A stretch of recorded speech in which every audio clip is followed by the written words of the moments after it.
Eles chegaram na América quase 500 anos antes de Colombo e foram expulsos. Não por um império, não por cavalaria, não por um exército de aço, mas por pessoas que conheciam a terra e transformaram floresta, rios e silêncio em arma. E quando os vikings finalmente entenderam, já era tarde demais. Se você curte história com tensão real, se inscreva, porque isso aqui não termina em glória, termina em fuga. Ano 1000 depois de Cristo, Atlântico Norte. Para os nórdicos, o mundo já tinha ficado pequeno. Eles tinham tomado rotas, cidades e costas inteiras na Europa. Mas agora havia um novo sonho, uma terra além do horizonte ocidental, Vinland. Uma terra com florestas, rios cheios de peixe e até uva silvestre, segundo relatos. E isso era tudo que Islândia e Groenlândia não eram. No gelo, você sobrevive. Na madeira, você constrói futuro. Os vikings eram guerreiros, sim, mas eram também colonizadores. Eles chegavam, estabeleciam e faziam o lugar virar deles. E dessa vez não era ataque, era permanência. Alguns anos depois dos primeiros relatos, Thorfinn Karlsefni lidera a maior tentativa. 3 navios, cerca de 140 pessoas, homens, mulheres, crianças, ferramentas, animais. Isso não é saque. Isso é vamos ficar. Eles queriam construir uma nova Escandinávia do outro lado do mar. No começo, funcionou.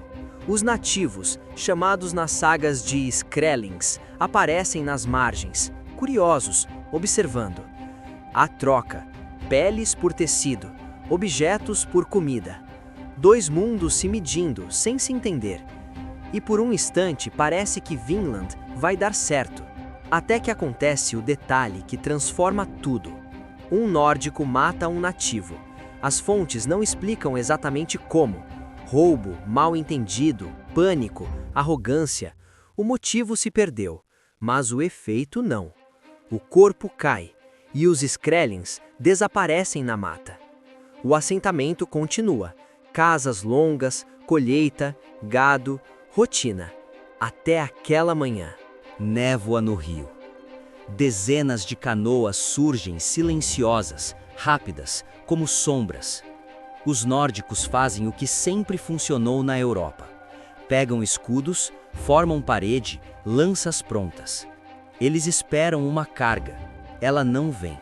Os Skrellings não entram no alcance. Eles cercam. E então começa. Flechas. De todos os lados, sem campo aberto, sem inimigo na frente. Os vikings tentam avançar, as canoas recuam, tentam perseguir, o terreno some, a margem vira mata. E naquele momento nasce o pesadelo.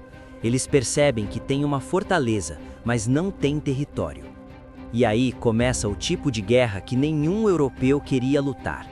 Não tem batalha decisiva, só desgaste. Um homem sai para buscar água, não volta. Outro vai caçar, some. Dias depois, alguém encontra um corpo, com uma flecha no pescoço, como se a floresta devolvesse um aviso. O gado aparece morto perto o suficiente para o cheiro chegar ao acampamento. Não é vandalismo, é mensagem. Nós controlamos tudo ao redor de vocês. Os vikings mandam patrulhas para limpar a mata. Os guerreiros entram e a mata engole. Ou eles não voltam, ou voltam quebrados, jurando que viram ataques de lugar nenhum.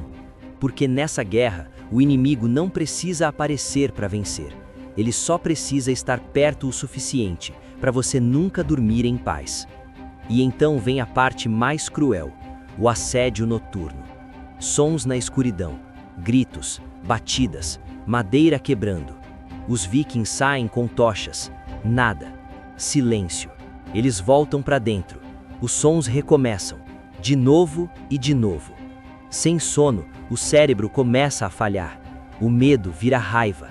A raiva vira briga. A briga vira erro. E é isso que atrito faz. Não te mata rápido, te desmonta. Se você está curtindo essa história, se inscreva. porque o momento mais insano ainda não aconteceu. E aí acontece o episódio mais extraordinário. As sagas dizem que durante um dos ataques, com homens recuando e o pânico crescendo, Freydis, irmã de Leif Erikson, grávida, ferida, sangrando, pega uma espada e avança sozinha, gritando, batendo a lâmina no próprio peito. Uma mulher ferida correndo contra a escuridão. Os atacantes param por um instante e recuam, não porque têm medo de espada, mas porque percebem algo que guerra nenhuma controla: imprevisibilidade. E aquele instante salva o acampamento, mas também revela uma verdade brutal para os nórdicos. Se a defesa mais forte deles naquele momento é uma mulher ferida, então a colônia já está perdida. Karlsefni reúne o povo, e a decisão não é sobre coragem, é sobre matemática. Eles poderiam ganhar um confronto, mas essa guerra não termina, não existe vitória final, não existe dia da conquista. É só desgaste, dia após dia, no terreno do outro, contra um inimigo que escolhe quando aparecer. As crianças estão traumatizadas, os adultos não dormem, o medo vira rotina. Vinland é fértil, mas virou um lugar onde você acorda todo dia esperando perder alguém. E então eles fazem o que parece impossível para vikings. Eles desistem. Eles abandonam casas, deixam o que não cabe nos navios e voltam para a Groenlândia. Gelo e pedra, mas pelo menos um gelo que você entende. Os nórdicos chamam esses povos de Skrellings, um nome dado pelos nórdicos, não o nome real deles. E a verdade é, não sabemos ao certo quem eram. Existem hipóteses, mas não uma certeza definitiva. O que a gente sabe com mais força é o padrão. Eles não precisaram vencer a batalha. Eles só precisaram vencer a permanência. Eles entenderam uma regra antiga e devastadora. Você não precisa destruir o invasor. Você só precisa tornar o lugar impossível de ficar. E foi isso que aconteceu. Os vikings, que aterrorizaram metade da Europa, aprenderam um limite no outro lado do Atlântico. Não foi uma muralha, não foi um exército, foi o terreno, o tempo, o medo. Vinland virou a terra onde até os vikings descobriram que coragem não é o mesmo que controle. No seu lugar, você insistiria em Vinland ou voltaria? Comenta, ficar ou voltar?